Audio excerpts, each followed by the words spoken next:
Hi, my name is Kevin Speer, and I'm currently the resident director of the Cyphi Residential Learning Community housed in Swig Hall. I've been the resident director of this community the past 4 years, and our community houses about 400 students, 2/3 of which are first-year students, and 1/3 of which are sophomore students. Cyphi has 3 themed floors, one that focuses on arts, one that focuses on sustainability, and one that is our Students Wild About Nature floor to connect students to the outdoors. And our entire RLC theme is sustainability in the arts, making the world a better place. We also have 3 all-sophomore floors to try and focus on specializing on the second-year student experience.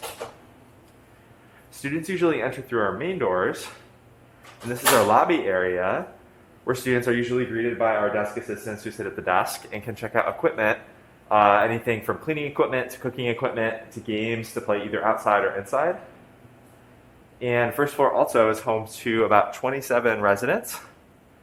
Though this is not what a typical floor looks like, all of the other floors don't have a lobby that connects them. The first floor community also is a pretty strong one. And now we are on third floor. This is what a standard floor in Swig looks like.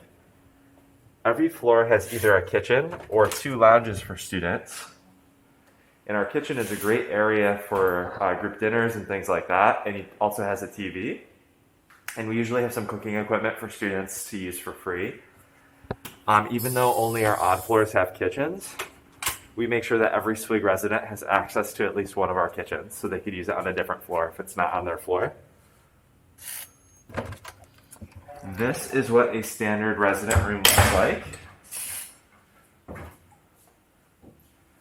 Students are really creative with rearranging their room. Sometimes they choose to bunk their beds. Sometimes they choose to keep their beds like this or shift their beds around and just rearrange.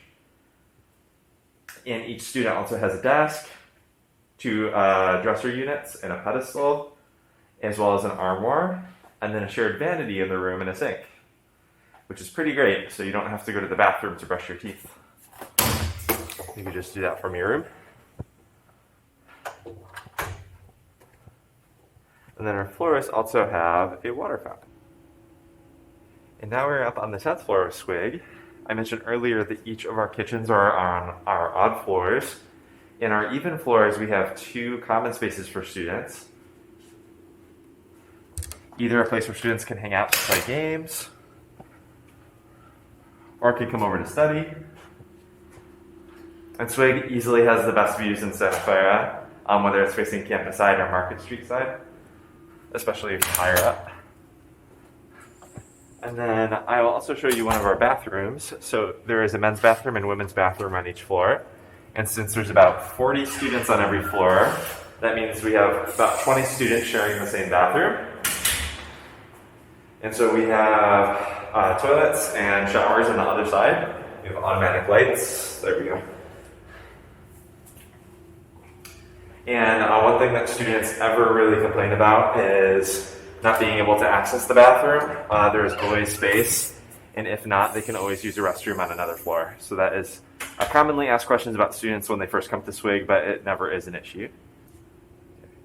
And perhaps my favorite space in Swig is the 11th floor. It is definitely a favorite for a lot of students too. Up where we have our resident director and faculty director offices. We also have a really preferred study space, our conference room, because of the nice airflow and the views that come in. And we also have a large whiteboard for students to use too while they're studying. And then our huge space, our Sky Lounge, is our main programming space where we put on Monday night socials, big events and gatherings. We usually have lots of free food for residents. And things are mixed up a little bit because of cleaning, but we're always moving couches and chairs around. We also have a really big projector. I think one of our most attended programs this year was our Super Bowl party, which was awesome to watch on that projector. And then also, in addition to the conference room for study spaces, we have 2 smaller study rooms, also which has a whiteboard. In our basement, we have plenty of great common spaces for students to use. First up is our laundry room. As you can see, we have plenty of washers and dryers for students to use since we have so many students. And then making our way down the hall, we have some good common spaces for recreation.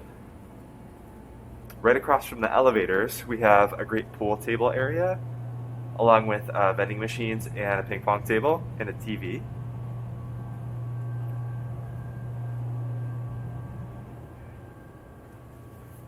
We also have some study spaces.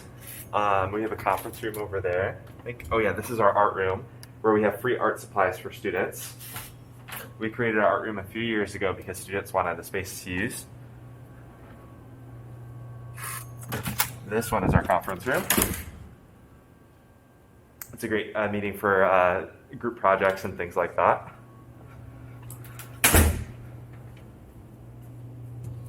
We also have a piano room where students will come in here to play piano as well as other instruments.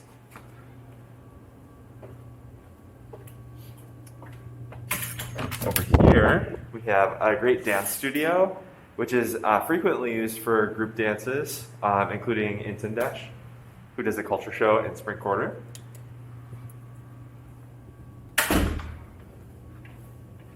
And last, going down the hall, we also have a movie room